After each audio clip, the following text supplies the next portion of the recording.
ఫ్లాట్లను ఇళ్ల స్థలాలను జర్నలిస్టులందరికీ ఇళ్ల స్థలాలను జర్నలిస్టులందరికీ ఇళ్ల స్థలాలను ఈరోజు రాష్ట్ర వ్యాప్తంగా జరుగుతున్న ధర్నాలో భాగంగా మెడ్చల్ కలెక్టరేట్ వద్ద ఇక్కడికి వచ్చిన అన్ని మండలాలు నియోజకవర్గాల నుంచి వచ్చిన జర్నలిస్టులందరికీ ప్రత్యేకంగా అభినందనలు. ఈరోజు ఎక్కడి ప్రాంతాలకు అక్కడ జర్నలిస్టులపై జరుగుతున్న దాడులను నివారించేందుకు ఒక ప్రత్యేక కమిటీ ఏర్పాటు చేసి వీటిని నివారించేందుకు ప్రభుత్వం చర్యలు తీసుకోవాలి. అట్లాగే ఇళ్ల స్థలాలు మా ఇవి గొంతెమ్మ కోరికలు కావు, ఇవి మా హక్కులని తెలపడం కోసమే ఈ నిరసన తెలియజేస్తున్నాం. వ్యాప్తంగా టీడబ్ల్యూజేఎఫ్ ఆధ్వర్యంలో నిరసన కార్యక్రమాలు చేపడతా ఉన్నాం. ఈరోజు జర్నలిస్టులు అంటే చాలా చులకనైనటువంటి పరిస్థితి. ఇటు ఆర్థికంగాను అటు వాళ్ళ యొక్క జీవన విధానం అంతా కూడా నాశనం అవుతున్నటువంటి సందర్భంలో చాలామంది అనుకుంటుంటారు జర్నలిస్టులు అంటే వీళ్ళు మంచి పని చేస్తూ ఉన్నారు, సామాజిక బాధ్యత వీళ్ళకి చాలా బాగుంటుంది అని చెప్పేసి అనుకుంటా ఉన్నారు. ఒకవైపున యాజమాన్యాలు, మరోవైపున ప్రభుత్వం వీళ్ళందరూ కూడా పట్టించుకోకపోవడం వల్ల వాళ్ళ జీవితాలన్నీ నాశనం అయిపోతున్నటువంటి సందర్భంలో మన టీడబ్ల్యూజేఎఫ్ ఆధ్వర్యంలో ఈ కార్యక్రమం తీసుకోవడం జరిగింది. అయితే గతంలో ఉన్నటువంటి టీఆర్ఎస్ ప్రభుత్వం చాలా చేస్తామని చెప్పారు. అప్పటి ముఖ్యమంత్రి కేసీఆర్ గారు చాలా విషయాలు మేము జర్నలిస్టులను ఆదుకుంటాం, ఇళ్ల స్థలాలు ఇస్తాం, ఇవి అక్కడ చేస్తున్నాం ఇక్కడ చేస్తున్నామని అనేక రకాలుగా మాట్లాడి 10 సంవత్సరాలు కాలయాపన చేయడం అనేటువంటి జరిగింది. అదే సందర్భంలో కొత్తగా వచ్చినటువంటి కాంగ్రెస్ ప్రభుత్వం చేస్తుంది అని చెప్పేసి ప్రారంభంలో అనుకున్నాం. ఎన్నికల ముందు ముఖ్యమంత్రి రేవంత్ రెడ్డి గారు ఇచ్చినటువంటి హామీలన్నీ అమలు చేస్తారని చెప్పేసి అనుకున్నాం. కానీ సంవత్సరం గడిచింది, ఆ దిశగా ఎలాంటి కార్యక్రమాలు చేయలేదు.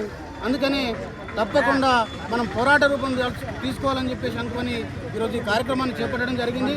ఇప్పటికైనా ప్రభుత్వం జర్నలిస్టులు కోరుతున్నటువంటి న్యాయమైన డిమాండ్ను పరిష్కారం చేయాలి, లేదంటే రానున్న రోజుల్లో పెద్ద ఎత్తున ఆందోళన కార్యక్రమాలు నిర్వహించవలసి వస్తుందని చెప్పేసి ప్రభుత్వాన్ని హెచ్చరిస్తున్నాము.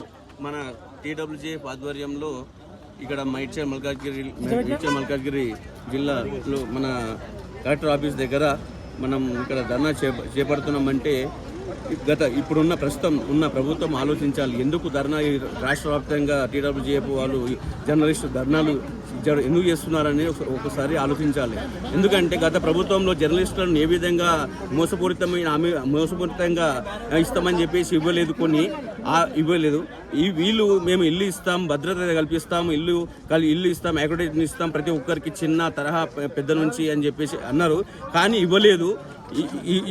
ఈ ప్రభుత్వం సంవత్సరం వచ్చి కూడా ఇంతవరకు ఒక జర్నలిస్ట్కి ఒక అకామిడేషన్ కార్డు కూడా ఇవ్వని పరిస్థితిలో ఉంది. కాబట్టి ప్రభుత్వానికి ఇక్కడ ప్రజలకు అక్కడ ప్రభుత్వానికి మధ్యలో ఉన్నది కేవలం జర్నలిస్టులు మాత్రమే. ఇది ప్రభుత్వం గమనించాలి. అది గమనించి ప్రస్తుతం ఈ మాకున్న డిమాండ్లను వెంటనే నెరవేర్చాలని మా ఐక్యత. జర్నలిస్టులు అంటే ఎవరికి భయం లేకుండా పోయిందన్న కారణం ముఖ్యంగా ప్రభుత్వాలకు లేదు. అడిగింది ఒక ఇల్లు. చాలా పేదవాళ్ళు ఉన్నారు, నిరుపేదలు కూడా ఉన్నారు. వాళ్ళకు ఒక ఇల్లు ఇవ్వడానికి కబ్జాలు 400-500 ఎకరాలు కుద్రాపూర్ ఏరియాలో మేడ్చల్ మల్కాజ్గిరి జిల్లాలో కనీసం ఒక 1000 ఎకరాలు కబ్జా అయింది. ఆ కబ్జాల్లో ఒక 10 ఎకరాలు ఒక కాన్స్టిట్యున్సీకి ఒక 10 ఎకరాలు ఇస్తే ఏమైపోతుంది? అది ప్రభుత్వం ఆస్తులే కదా. అదేమని ఎవరైనా మీ ఇంట్లోకి వెళ్ళి తెచ్చిందా? ఒకసారి ఆలోచించండి ప్రభుత్వ అధికారులు. కానీ ఇది సుప్రీంకోర్టు జడ్జిమెంట్ ఇచ్చింది కదా, మేము జర్నలిస్ట్కి ఏమి ఇవ్వలేమని చెప్పి వదిలేస్తే రేపు పొద్దున మీకు కానీ అంటే మీ యొక్క రాజకీయ ప్రయోజనాల కొరకు మీ యొక్క వార్తలు మాత్రం మేము ప్రచురిస్తున్నామా? కాదు. ప్రతి ఒక్కరికి కూడా ఫోన్ చూసుకున్న ప్రతి ఒక్కరు కూడా మా వల్ల ప్రతి ఒక్కరు కూడా అక్కడ వార్తలు వెళ్తున్నాయి.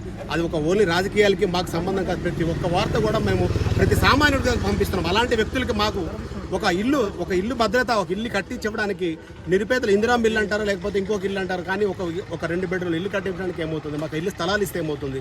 మీ ఇంట్లోకి వెళ్ళి ఇవ్వడం లేదు. ప్రతి నియోజకవర్గంలో కనీసం 400-500 ఎకరాలు ఉన్నాయి.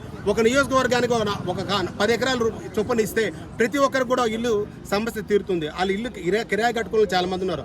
అందరూ బాగున్నారు అనుకోవద్దు. చాలా మంది నిరుపేద కుటుంబాల్లో ఉన్నారు. వాళ్ళందరికీ రక్షణ కల్పించాలంటే ఒక గూడు కల్పించాలి. మనకి ఎప్పుడు స్వతంత్రం వచ్చిందని చెప్పుకోవడానికి ఒక కరెక్ట్గా 3 పూట్ల తిండి తిన్న వాళ్ళు చాలా మంది ఉన్నారు. అలాగే ఒక గూడు లేని వాళ్ళు ఉన్నారు. ప్రతి ఒక్కరు కూడా గూడు కల్పించే విధంగా ఈ ప్రభుత్వం చొరవ తీసుకొని మా జర్నలిస్ట్కి టీడబ్ల్యూజేఎఫ్ ద్వారా ఈరోజు మనము నిరసన తెలియజేస్తున్నాము. తప్పకుండా మా అందరికీ ఇల్లు కల్పించాలని, ఆ హక్కుని కల్పించాలని కోరుకుంటున్నాము.